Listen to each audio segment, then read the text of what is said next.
Sri Sai Satcharita, Chapter 41.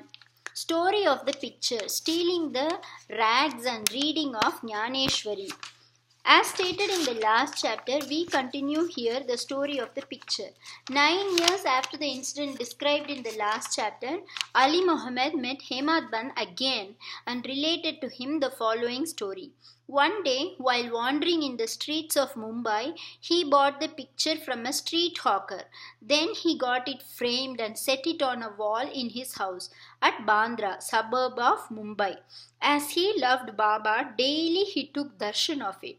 3 months before he gave the picture to Hemadban, he was suffering from an abscess or swelling on his leg, for which an operation was performed, and he was convalescing in the house of his brother-in-law, Mr. Noor Muhammad Peerboy, in Mumbai. For 3 months, his house in Bandra was closed and nobody was living there. Only the pictures of Baba Abdul Rahman, Maulana Sahib Muhammad Hussain, Sai Baba, Baba Tajuddin, and a few other saints living were there. The wheel of time did not even spare these. He was lying sick and was suffering in Mumbai. Why should the pictures suffer there in Bandra? All the pictures met their end. But how Sai Baba's picture escaped it, nobody had been able to explain to me up till now. It shows the all-pervasiveness, omnipresence of Sai and his inscrutable power. The story goes like this. He had a small picture of Saint Baba Abdul Rahman from Muhammad Hussain Tariatopan many years ago. He gave it to his brother-in-law Noor Muhammad Peerboy, and it was lying on his table for 8 years. Once Peerboy took it to a photographer and got it enlarged to life size and distributed copies of the same amongst his relations and friends, including Ali Muhammad, who fixed it up in his Bandra house. Noor Muhammad was a disciple of Saint Abdul Rahman, and when he went to present the picture of to his guru in an open darbar held by him, the guru got wild and ran to beat him and drove him out. He felt sorry and dejected. He also thought that he spent so much of money and incurred his guru's displeasure and wrath, as his guru Baba Abdul Rahman did not like image worship. He took the enlarged picture of Baba Rahman with him to Apollo Bandar, and after hiring a boat, took it and immersed it in the sea. He requested the friends and relations to return their copies, and after getting them, 6 in all, back, had them immersed in Bandra Sea. At this time, Ali Muhammad was in his brother-in-law's house. He was told by him that his suffering would come to an end if he would soon immerse the pictures of the other saints also in the sea. On hearing this, Ali Muhammad sent Mehta, his manager, to his Bandra house and got all the pictures of the saints in the house to be thrown into the sea. When Ali Muhammad returned home after 2 months, he was surprised to find Sai Baba's picture on the wall as before. He did not understand how Mehta took away all the pictures except this. He immediately took it out and kept it in his cupboard, fearing that if his brother-in-law saw it, he would do away with it. While he was thinking how it should be disposed of and who would keep it with care, Sai Baba himself, as it were, suggested to him that he should see and consult Maulana Ismu Mujawar and abide by his opinion. He met the Maulana and told him everything. After much consultation, they both decided that the picture should be presented to Anna Sahib, Hemad Ban, and that he would protect it well. Then they both went to Hemad Ban and presented him the picture in the nick of time.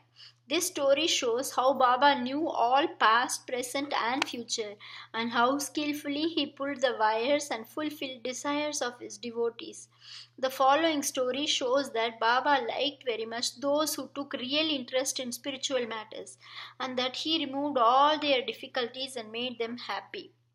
Stealing the rags and reading of Jnaneshwari.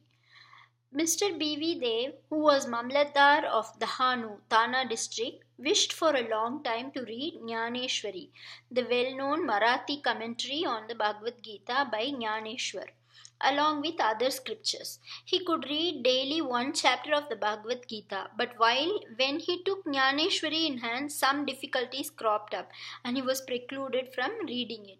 He took 3 months' leave, went to Shirdi and thence to his home at Paud for rest.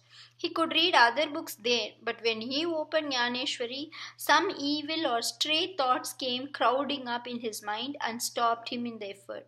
Try as much as he could, he was not able to read even a few lines of the book with ease. So he resolved in his mind that when Baba would create love for the book and would order him to read it, he would begin, and not till then. Then, in the month of February 1914, he went with his family to Shirdi. There, Jog asked him whether he reads Jnaneshwari daily.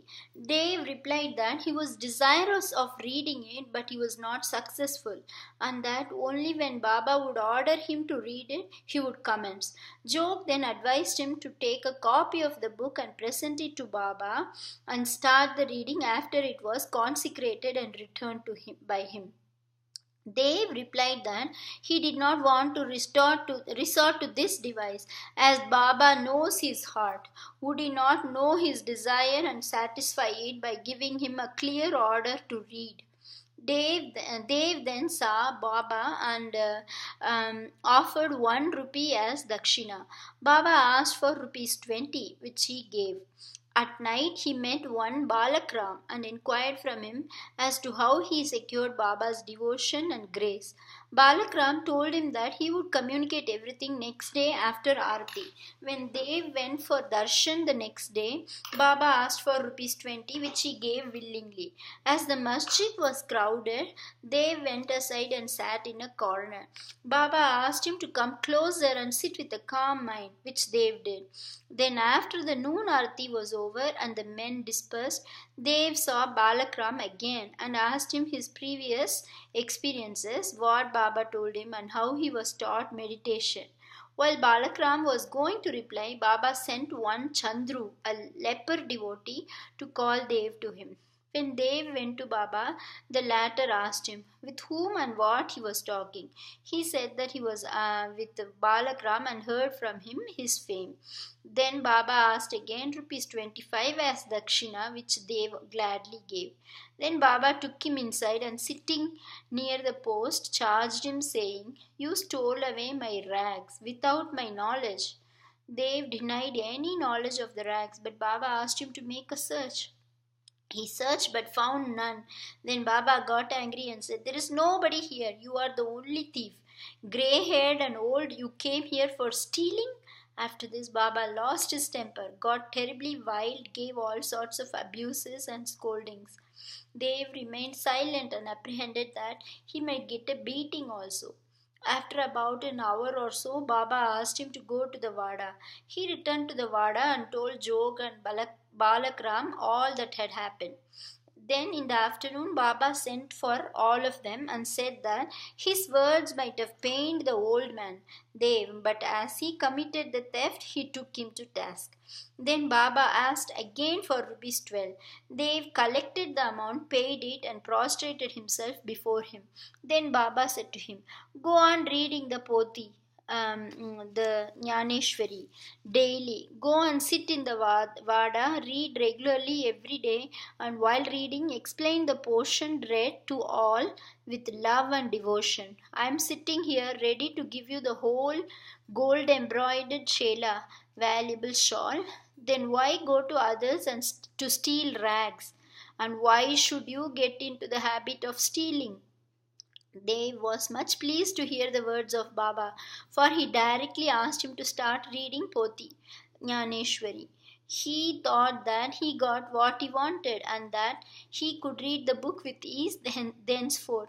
He again prostrated himself before Baba and said that he surrendered himself to him and that he should be treated as a child and be helped in his reading. He realized then what Baba meant by stealing the rags. When he asked Balakram What he asked Balakram constituted the rags, and Baba did not like his behavior in this respect. As he was ready to answer all his questions, he did not like him to ask others and make unnecessary inquiries, and therefore he scolded him. Dev thought that he really did not scold him, but thought that he was ready to fulfill his desires and there was no use asking others in vain. Dave took these scoldings and as blessings and went home satisfied and contented.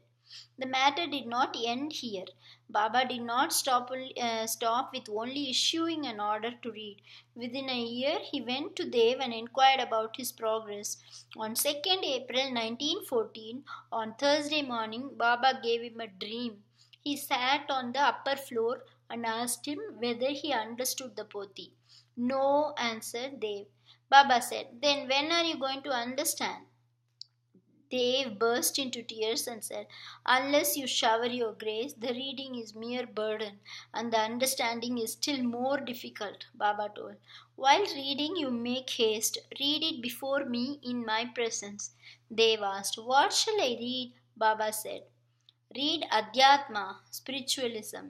Dev went in to bring the book. When he opened his eyes, he was fully awakened. We leave the readers to imagine what ineffable joy and bliss they felt after this vision. Bow to Sri Sai. Peace be to all.